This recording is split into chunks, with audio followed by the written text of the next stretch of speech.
रोज एक नई कहानी देखने के लिए चैनल को सब्सक्राइब करें और बेल आइकन दबाना ना भूलें। निम्मी की 2 संतानें थी, सुरभि और लक्ष्मी। उसे अपने दोनों ही बच्चों से बेहद प्यार था। वो दोनों में किसी भी तरह का कोई भेदभाव नहीं करती थी। सुरभि स्वभाव से तेज तर्रार, बातूनी और खुल के जिंदगी जीने वाली लड़की होती है। वहीं दूसरी तरफ लक्ष्मी कोमल सी, शांत स्वभाव की, बैंक में जॉब करने वाली एक स्वाभिमानी किन्नर होती है। पर उसे हर रोज जगह जगह जेंडर डिस्क्रिमिनेशन को झेलना पड़ता है। यहाँ तक कि उसकी अपनी दादी मंजू और पिता लक्की सिंह भी उससे बेहद नफरत करते हैं। ऐसे ही एक दिन लक्ष्मी के घर सुबह नाश्ते के टेबल पर, अरे सुरभि, लाडो देख, मैं तेरे लिए एक बड़ी प्यारी ड्रेस लेकर आई हूँ। नाश्ता करने के बाद तुझे दिखाऊंगी। अमेजिंग दादी। वैसे सोमू, तेरे हाथ के ये पाव भाजी बड़े टेस्टी हैं। लो लो सुरभि और लो। वैसे दादी, आप मेरे लिए कुछ नहीं लाई क्या? अरे मैं तेरे लिए क्या लाऊंगी, तुझे तो तालियां बजा बजा के काफी कुछ मिल ही जाता होगा। प्लीज दादी, आप ऐसे मत बोला करो, मुझे बहुत बुरा लगता है। अरे अगर मेरी बातें इतनी ही बुरी लगती हैं, तो अपने लोगों के साथ रहा कर, हमारा घर छोड़कर जा। अपनी माँ मंजू के साथ जुबान लड़ाने की वजह से लक्की सिंह अपनी किन्नर बेटी लक्ष्मी को खिंचा कर तमाचा लगा देता है। चली क्यों नहीं जाती यहाँ से? इस किन्नर की वजह से ना मुझे इतनी जिल्लत झेलनी पड़ रही है। आखिर दादी और पापा मुझे इस परिवार का सदस्य क्यों नहीं मानते? सॉरी दादी, सॉरी पापा, मुझे माफ कर दीजिए। ये कैसी बातें कर रही है माँ जी? और आपने लक्ष्मी पर हाथ कैसे उठाया? लक्ष्मी बेटा तो चुप हो। दुनिया से लड़कर मैंने अपनी लक्ष्मी को इतना काबिल इसलिए बनाया है कि आप जैसे लोगों का मुंह बंद हो सके। भगवान ने इसे किन्नर बनाया है तो इसमें इसकी क्या गलती है? मेरे रहते मेरी बेटी को कोई इस घर से बाहर नहीं निकालेगा। समझ रहे हैं आप सब? ओ प्लीज सब लोग शांत हो जाओ। वैसे ही मुझे लेट हो रहा है कॉलेज के लिए। लक्ष्मी दी, आप भी चलो। इन लोगों का तो रोज का ड्रामा है ये। फिर थोड़ी देर बाद ही सुरभि अपने कॉलेज और लक्ष्मी अपनी जॉब के लिए निकल जाती है। लक्ष्मी बैंक मैनेजर होती है, जिस कारण सब उसकी रिस्पेक्ट तो करते हैं, पर कुछ लोग उसके किन्नर होने का मजाक बनाने में कोई कसर नहीं छोड़ते। ऐसे ही बैंक में आ गई किन्नर, दिखो दिखो। अरे जो इसका काम है वो क्यों नहीं करती? ना जाने किसने इसे यहाँ नौकरी दे दी। वहीं दूसरी तरफ बिंदास सुरभि आए दिन कोई ना कोई बवाल मचाती ही रहती है। ऐसे ही एक दिन वो अपने कॉलेज के कुछ दोस्तों के साथ मिलकर अपने एक प्रोफेसर हरमन के साथ प्रैंक करती है। अतुल, नंदिनी, आज ना रास्ते से ही प्रोफेसर को उठवा लेंगे। आया बड़ा, जब देखो तब हमारा टेस्ट ही लेते रहते हैं। सही में यार, इस प्रोफेसर ने तो हद कर दी। आज तो इसको मजा चखा के रहेंगे। आक्रमण! हाँ दोस्तों हाँ, बन जाओ गुंडे। आज ना इस मास्टर का मोर बना देंगे, मोर। कुछ समय बाद सुरभि के दोस्त अपने प्रोफेसर हरमन का गुंडों की तरह पीछा करने लगते हैं। अपने पीछे गुंडों को देख हरमन प्रोफेसर भागने लगता है और भागते भागते वो रोड के पास सामने से स्कूटी पे आ रही लक्ष्मी से टकरा जाता है और उससे मदद मांगने लगता है। मैडम जी, मुझे बचा लीजिए। वो कुछ गुंडे मेरा पीछा कर रहे हैं, पता नहीं कौन है वो। अरे आप घबराइए मत, आप तो सुरभि के प्रोफेसर हैं ना? हाँ, मैं कॉलेज जा रहा था, पर रास्ते में ये गुंडे पता नहीं कहाँ से आ गए। आप परेशान मत होइए, मैं अभी पुलिस को फोन करती हूँ। अरे बाप रे बाप, ये लोग तो यहीं आ रहे हैं। अब मैं क्या करूँ? डोंट वरी सर, मैं आपके साथ हूँ, घबराइए मत। लक्ष्मी का साथ पाकर हरमन की घबराहट कुछ हद तक कम हो ही जाती है और उसके मन में लक्ष्मी के लिए प्यार जागने लगता है। वहीं लक्ष्मी को देखकर सुरभि के दोस्त भी हरमन का पीछा करना बंद कर देते हैं। शाम को जब लक्ष्मी और सुरभि घर आते हैं तो एक दूसरे से इस इंसिडेंट के बारे में बात कर खूब हंसती हैं। वो सुरभि को समझाती है, सुरभि ऐसा नहीं करते, आखिर वो तुम्हारे प्रोफेसर हैं। अच्छा बाबा सोमूदी, थोड़ा बहुत मजाक तो चलता है ना। तभी अचानक लक्ष्मी की माँ निम्मी वहाँ आ जाती है। सौम्या बेटा, सुरभि को तैयार कर दे, रिश्ते वाले आए हैं इसे देखने को। और हाँ लक्ष्मी बेटा, तू नीचे मत आइयो। ये क्या हो रहा है माँ, आप क्यों दादी बन रहे हो? मैं रेडी होकर ना सोमूदी के साथ ही आऊंगी। हाँ अच्छा ठीक है, वैसे अच्छे से लाना सोमू इस सुरभि को, मुझे लड़का बहुत पसंद है, इंजीनियर है इंजीनियर, बहुत खास रिश्ता है, टूटना नहीं चाहिए। अपनी माँ निम्मी के कहने से सुरभि तैयार हो जाती है और दोनों बहनें रिश्ते वालों के पास चाय नाश्ता लेकर पहुँचती हैं। लक्ष्मी की खूबसूरती देख लड़के की माता अनीता और पिता कुणाल उसके बारे में पूछने लगते हैं। सब रब की मेहर है जी। वैसे सुरभि अभी कॉलेज के फाइनल ईयर में है और काम काज में भी बहुत अच्छी है। हाँ जी, बहुत होनहार है मेरी बेटी सुरभि। जी वो भी आपकी बेटी है? वे क्या नाम है इसका? किसने कहा था इस किन्नर को यहाँ लाने के लिए? आपकी एक बड़ी बेटी भी है, फिर भी आप छोटी बेटी की शादी पहले क्यों कर रहे हो? ऐसा क्यों है? अब सौम्या की शादी करवा दीजिए मेरे बेटे से। वो ये शादी नहीं कर सकती। ओए, क्यों नहीं कर सकती? जी लक्ष्मी एक किन्नर है। क्या? यो किन्नर है? हाय, आपके घर एक किन्नर रहती है? रे कैसे लोग हैं आप? सुनिए जी, चलिए आते। मैं ऐसे परिवार से किसी भी तरह का कोई संबंध नहीं रख सकती। सुरभि के माता पिता अनीता और कुणाल को रोकने की बहुत कोशिश करते हैं, पर वो लोग निम्मी के घर वालों की बहुत बेइज्जती कर वहाँ से चले जाते हैं। रिश्ता टूट जाने से पूरे घर में मायूसी छा जाती है। सब लोग लक्ष्मी को दोष देने लग जाते हैं। ये बात लक्ष्मी के दिल में लग जाती है और वो चुपचाप घर छोड़कर किन्नर कम्युनिटी के साथ जुड़ जाती है, जहाँ वो लोग उसे अपनाकर अपनी तरह के कामों में लगा देते हैं। ऐसे ही किन्नर कम्युनिटी में लक्ष्मी, ए लक्ष्मी, अच्छे से नाच, लड़का हुआ है इनके यहाँ, अच्छे से बधाई ले ले। अच्छा ठीक है। लक्ष्मी, तुझे लोगों से पैसे लेने नहीं आते? रुक, मैं बताती हूँ, अब आया समझ? हाँ, पर ये जरूरी है क्या? ए सौम्या, ए जरा ढंग से बन सवर। क्या नाक कटवाएगी क्या अपन किन्नर लोगों की? ए रेड लाइट पर खड़े होकर ऐसे लेने लोगों से पैसे, समझी? आखिर हम भी तो इंसान है ना, फिर हमारे साथ ही ऐसा क्यों? ए लक्ष्मी, हमारी जिंदगी ऐसे ही चलती है, ऐसे ही रहना पड़ता है समाज में, हम किन्नर हैं। काश कि ये सब बदल जाता, हम भी आम लोगों की तरह स्वाभिमान से जीते। एक दिन लक्ष्मी रेड लाइट पे सजी धजी अपने साथियों के साथ जा ही रही थी कि तभी उसकी नजर पास के कूड़ेदान पर पड़ती है, जहाँ एक नवजात बच्ची बिलक बिलक कर रो रही थी। लक्ष्मी उसे कचरे के डिब्बे से उठाकर अपने सीने से लगा लेती है और बोलती है, वाह रे नसीबा, क्या खेल रचाया, मुझे किन्नर और इसे एक लड़की क्यों बनाया?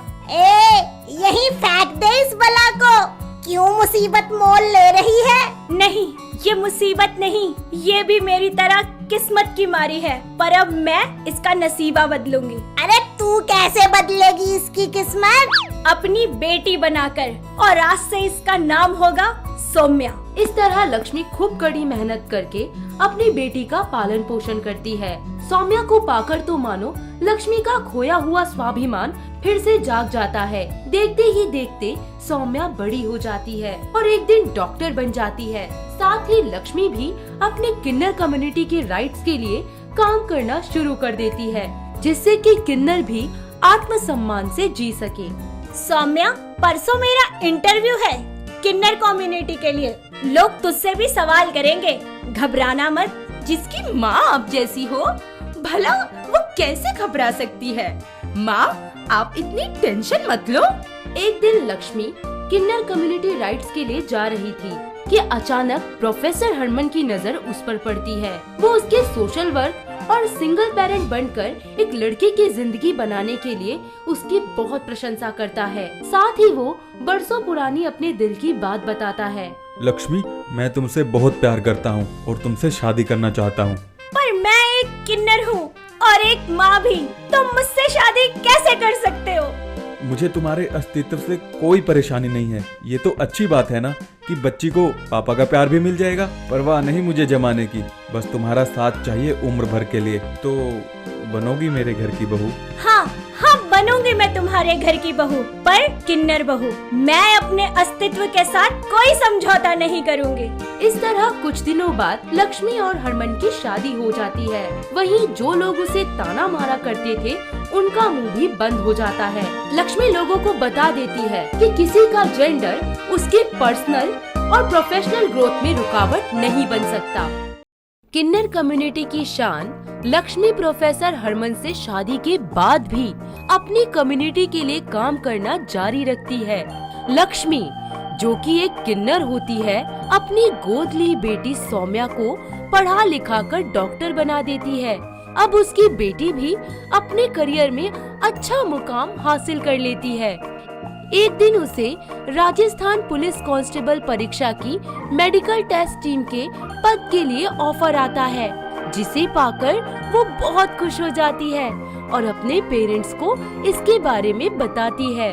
माँ, पिताजी, देखिए, मुझे एक ऑफर लेटर मिला है Rajasthan police constable medical team का हिस्सा बनने का। अरे वाह, मेरी बेटी सच में बहुत होनहार है। अरे वो तो है ही, आखिर बेटी किसकी है? वैसे लक्ष्मी, आज बहुत कमाल लग रही हो तुम। अरे आप बिना उम्र का तो लिहाज किया करो। क्या? अरे मैं भी ना क्या? अरे मेरी लक्ष्मी, अभी तो हम जवान हैं। उफ, नजर ना लगे मेरे मम्मी पापा के प्यार को, पर थोड़ा तो मेरा भी ख्याल रखो। आज शाम को ही जाना है। चल, मैं तेरी पैकिंग में हेल्प करवा देती हूँ। और हाँ, मेरी एक बात हमेशा याद रखना, कभी भी अपने आत्मसम्मान से समझौता मत करना और ना ही किसी को करने देना। Okay mummy. शाम को सौम्या राजस्थान के लिए रवाना हो जाती है, जहां महिला पुलिस भर्ती की मेडिकल टेस्ट टीम में उसकी ड्यूटी लगती है। सारा दिन वो चयनित कैंडिडेट्स का मेडिकल चेकअप करती है। सब कुछ बढ़िया ही चल रहा होता है। तभी अचानक गंगा नाम की एक लड़की की बारी आती है। जब वो उसका मेडिकल चेकअप करती है तो पता चलता है कि गंगा तो लड़की है ही नहीं, वो तो एक किन्नर है। वहाँ पर मौजूद सभी लोग ये सुनकर हक्के बक्के हो जाते हैं और कुछ लोग तो बातें बनाने लगते हैं। हाय, किन्नर और पुलिस, इनका दिमाग खराब हो गया है क्या? सुनो सुनो, अब ये तालियां बजाने वाले हाथ मुजरिमों को हथकड़ी लगाएंगे। आए बड़े। अब क्या ये ट्रांसजेंडर फोर्स में भर्ती होंगे? अरे जो इनका काम है करें, नाचे गाए बधाई मांगे। चुप हो जाइए, आप सबको शर्म नहीं आती? किसी इंसान के बारे में ऐसे बोलते हुए? माना वो किन्नर है, उसका सिलेक्शन नहीं हुआ, पर वो इस जॉब के लिए मेंटली और फिजिकली दोनों तरह से काबिल है, किसी से कम नहीं है वो। सौम्या की बात सुनकर पास ही खड़ा एक ऑफिसर बोल पड़ता है। मैडम जी, आप बात तो सही कह रही हैं, लेकिन इनके इतना काबिल होने के बावजूद हमें मजबूरन इन्हें रिजेक्ट करना पड़ेगा। सौम्या को गंगा के खिलाफ हो रहे अन्याय से बहुत ठेस पहुंचती है। इसी सिलसिले में वो उससे मिलने के लिए उसके घर जाती है। नमस्ते जी, मुझे गंगा जी से मिलना है। वो बैठी कोने में मुई, ना जाने कौन सा सदमा लग गया। हम तो हमेशा से कहते थे हमारे जैसी बन जा, पर नहीं, इस पर तो गवर्नमेंट जॉब के धुन सवार थी। मिल गया नतीजा। 4 साल से पुलिस की जॉब की तैयारी कर रही गंगा बार बार के रिजेक्शन से टूट जाती है। नौकरी में हो रहा ये जेंडर डिस्क्रिमिनेशन उसे डिप्रेशन में ले जाता है। वो अपने घर के कोने में चुपचाप बैठे अपने सपनों के टूटने के गम में डूबी ही होती है कि तभी सौम्या उसके पास आती है और उसे समझाती है। कब तक ऐसे ही अंधेरे कोने में बैठी रहोगी? आप तो डॉक्टर सौम्या है ना? यहाँ कैसे?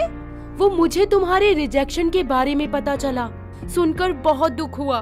जी देखिए, कितनी कड़ी मेहनत से पढ़ाई की, हर टेस्ट टॉप लेवल से पार किया। मेडिकल टेस्ट में महज एक किन्नर होने की वजह से बार बार मुझे रिजेक्शन का सामना क्यों करना पड़ता है? आखिर एक किन्नर पुलिस क्यों नहीं बन सकती? तुम जरूर बनोगी, बस तुम्हें अपने सपनों के लिए लड़ना होगा। अगर आज मेरी माँ भी, जो कि तुम्हारी तरह एक स्वाभिमानी किन्नर थी, वो हार मान जाती तो शायद मैं जिंदा ही नहीं होती। अगर उन्होंने हार नहीं मानी तो तुम क्यों मान रही हो? सौम्या की बातें गंगा के अंदर का खोया हुआ आत्मविश्वास फिर से जगा देती है। वो अपने हक के लिए कोर्ट में मुकदमा दायर करती है और अपने कानूनन हक के लिए लड़ती है। 2 साल तक मुकदमा चलता ही रहता है और गंगा कोर्ट कचहरी के चक्कर लगाती ही रहती है, पर हार नहीं मानती।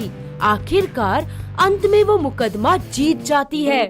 कोर्ट उसे जेंडर इक्वालिटी के तहत पुलिस कांस्टेबल जॉब के लिए चयनित करने का आदेश जारी करती है। गंगा इतने संघर्ष के बाद अपने सपनों की जॉब पाकर खुशी से फूली नहीं समाती। पुलिस की वर्दी पहन वो सीधे सौम्या के पास मिठाई लेकर जाती है। सौम्या उसे देखकर बोल पड़ती है, अरे वाह कांस्टेबल गंगा, आखिर तुमने रूढ़िवादी सोच के लोगों के मुंह पर करारा तमाचा जड़ ही दिया। डॉक्टर सौम्या, ये सब आपकी वजह से ही हुआ। आप सच में मेरी जिंदगी में फरिश्ता बनकर आई। देखिए, आज मेरा सपना साकार हो गया। अब सब लोग मुझे कांस्टेबल गंगा के नाम से जानेंगे। ये जानकर मुझे बहुत खुशी हुई। अब तुम भी अच्छे से जॉब कर अपनी कम्युनिटी का नाम रोशन करो। बहुत उम्मीदें हैं सबको तुमसे। जी बिल्कुल, अब आप देखती जाइए ये तालियां बजाने वाली डंडा कैसे बजाएगी कानून तोड़ने वालों के खिलाफ। अच्छा, अब मैं चलती हूँ ड्यूटी पर। जय हिंद। इस तरह गंगा ड्यूटी करने चली जाती है, जहाँ पर बहुत से किन्नर लोगों से बधाई के नाम पर जबरन पैसे मांगकर उन्हें तंग कर रहे होते हैं। ये सब देख गंगा को बहुत गुस्सा आता है। वो उनके पास जाकर बोलती है, अरे ये क्या कर रहे हैं आप? शर्म नहीं आती आप लोगों को ये सब करते हुए? आए जी, अब हम ये भी काम नहीं करेंगे तो अब हम लोग किन्नर कैसे जिएंगे? हाय, क्या बात करती हो तुम? मैं भी एक किन्नर हूँ, किन्नर, और आज एक पुलिस ऑफिसर बन गई। अरे कितने ही किन्नर कम्युनिटी शिक्षा कला केंद्र है, वहाँ जाकर अपना हुनर बढ़ाओ और प्लीज अपने ऐसे व्यवहार से किन्नर कम्युनिटी का स्तर नीचे मत गिराओ। अरे आपकी बातों ने तो हमारी आंखें खोल दी। अब हम भी किन्नर कम्युनिटी का सम्मान बढ़ाएंगे। इस तरह गंगा अपनी किन्नर कम्युनिटी के लोगों का मार्गदर्शन करती है, साथ ही बहुत अच्छे से अपनी पुलिस कांस्टेबल की ड्यूटी भी निभाती है। उसके पुलिस ऑफिसर बन जाने के बाद से ही बहुत से किन्नर उससे इंस्पायर होते हैं।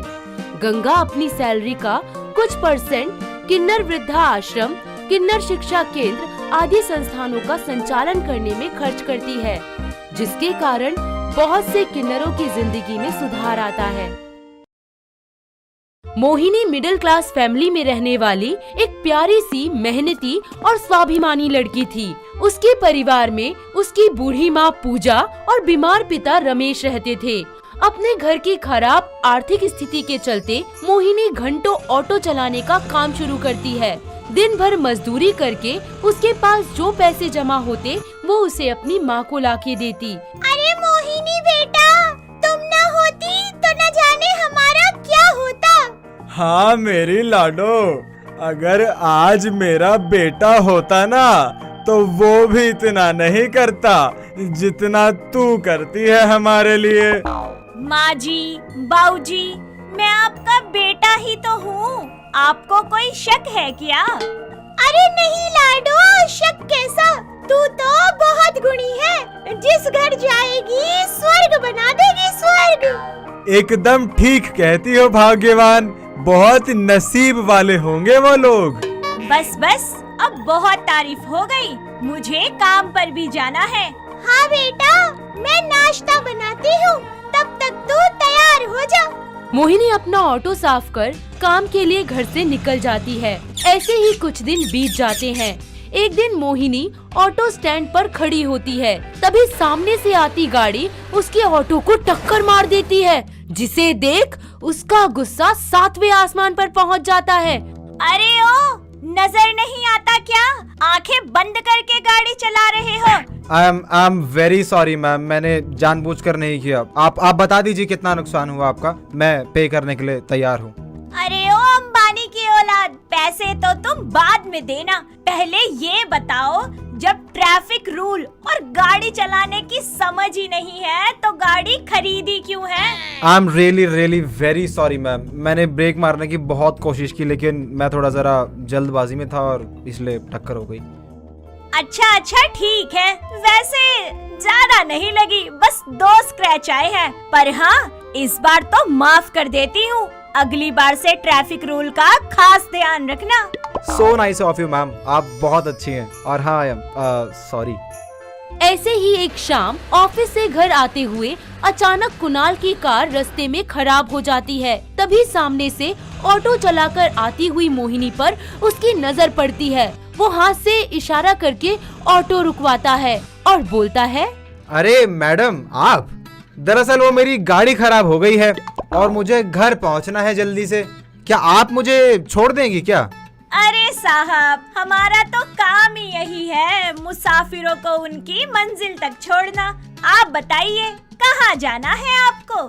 जी वो मुझे 12/24 करोड़ बाग जाना है, कितने पैसे लगेंगे वहाँ तक के? बाकी सबसे तो 100 लेती हूँ, पर चलो आप 70 रुपए दे देना, इससे ज्यादा कम नहीं करूँगी। कितनी क्यूट है यार ये, मन करता है बस बातें करता ही जाऊं, करता ही जाऊं, करता ही जाऊं। अरे साहब, कहाँ खो गए? इससे कम में कोई नहीं ले जाएगा आपको, जल्दी बैठ जाइए। जी ओ ना, कहीं नहीं, चलिए। वैसे नाम क्या है आपका? मेरा नाम मोहिनी है, हिसाब किताब और मोल भाव दोनों की एकदम पक्की हूँ। लीजिए, आपका घर आ गया। कुणाल को मोहिनी की बातें और वो दोनों ही बेहद अच्छे लगते हैं। वो रोज रोज ऑटो स्टैंड पर जाता और मोहिनी से मिलता। धीरे धीरे दोनों की मुलाकातें प्यार में बदल जाती हैं और वो दोनों शादी करने का फैसला कर कोर्ट मैरिज कर लेते हैं। पर कुणाल की माँ प्रतिज्ञा को मोहिनी पसंद नहीं होती। उसके ससुर राजपाल हमेशा अपनी बहू का साथ देते और उसका खूब आदर सत्कार करते। ऐसे ही एक दिन, अरे बहू कहाँ है, सुनती क्यों नहीं? जी सासू माँ, अभी आई, बस ऑटो साफ कर लूं। अरे बेशरम, कितनी बार कहा है, गली गली ऑटो लेकर मत घुमा कर। हाँ, पर ये तो मेरा काम है सासू माँ, इसे कैसे छोड़ दूं? अरे वो फटफट नहीं छोड़ सकती तो ये घर छोड़ दे, खामा खा हमारी बदनामी करवा रही है। नहीं सासू माँ, अगर आपको मेरा काम करना पसंद नहीं है तो ठीक है, मैं नहीं जाऊंगी, पर आप मुझे घर से मत निकालिए। अपनी सास की बातें सुनकर मोहिनी ऑटो चलाना बंद कर सारा दिन घर गृहस्थी संवारने में लगी रहती। ऐसे ही दिन बीतते जाते हैं। तभी अचानक उनके घर पर एक अननोन नंबर से फोन आता है। हेलो, प्रतिज्ञा जी बात कर रहे हैं क्या? जी, आपके बेटे का और आपके पति का एक्सीडेंट हो गया है, आप फटाफट आ जाइए, हम इनको RML हॉस्पिटल शिफ्ट कर रहे हैं। बहू, ओ बहू कहाँ है, जल्दी आ। क्या हुआ सासू माँ, सुबह सुबह ऐसे क्यों चिल्ला रही हैं? किसका फोन आया था? वो बहू। अरे आप रो क्यों रही हैं? कुछ बताइए ना, मेरा मन बहुत घबरा रहा है, कुछ कहिए। अरे बहू, कुणाल और तेरे ससुर जी का बहुत बड़ा एक्सीडेंट हो गया। हाय हाय, अब क्या होगा, दोनों हॉस्पिटल में हैं। क्या माँ जी? हाँ, आप घबराइए मत, मैं अभी ऑटो निकालती हूँ, कुछ नहीं होगा उन्हें, मैं अभी आपके साथ चलती हूँ। मोहिनी अपनी सास प्रतिज्ञा को लेकर हॉस्पिटल पहुंचती है और डॉक्टर से बात करती है। डॉक्टर कुणाल और राजपाल की क्रिटिकल सिचुएशन के बारे में उन्हें बताते हैं। जी वो सॉरी, हम राजपाल जी को नहीं बचा सके। हे भगवान, क्या हो गया? अरे मेरा बेटा, वो कैसा है? जी वो जिंदा तो है, पर अब कभी अपने पैरों पर खड़े नहीं हो पाएंगे। डॉक्टर की बातें सुनकर प्रतिज्ञा के पैरों तले जमीन खिसक जाती है और उनके परिवार पर तो मानो दुखों का पहाड़ टूट पड़ता है। प्रतिज्ञा डिप्रेशन में रहने लगती है। उनके घर की आर्थिक हालत दिन पर दिन बिगड़ते ही जाती है, जिसे संभालते हुए मोहिनी वापस से ऑटो चलाना शुरू कर देती है। ऐसे ही एक दिन मोहिनी, मैं तुम पर और सब घर वालों पर बोझ बन गया हूँ। ये कैसी बातें कर रहे हैं आप कुणाल? आपने हर वक्त मेरा साथ दिया है और अब मेरी बारी है। सच में मोहिनी, तुम मेरी लाइफ की एकदम बेस्ट चॉइस हो। तुमसे अच्छी वाइफ किसी की भी नहीं हो सकती। अच्छा जी, बहुत मक्खन लगा लिया, और आप भी बहुत अच्छे हैं। वहीं दूसरी तरफ मोहिनी की सास प्रतिज्ञा को भी अपनी रूढ़िवादी सोच पर पछतावा होता है। वो मोहिनी को गले लगा लेती है। अब उसे अपनी बहू के ऑटो चलाने पर गर्व महसूस होता है। उनका परिवार समाज को बता देता है कि औरतें सिर्फ चूल्हा चौका करने के लिए ही नहीं बनी। इस तरह हमारी ऑटो वाली बहू का परिवार सुख समृद्धि के साथ रहने लगता है। अगर आपको ये वीडियो पसंद आया हो तो इसे लाइक कीजिए, चैनल सब्सक्राइब कीजिए और कमेंट करके बताइए कि भविष्य में आप कौन सी कहानी देखना पसंद करेंगे।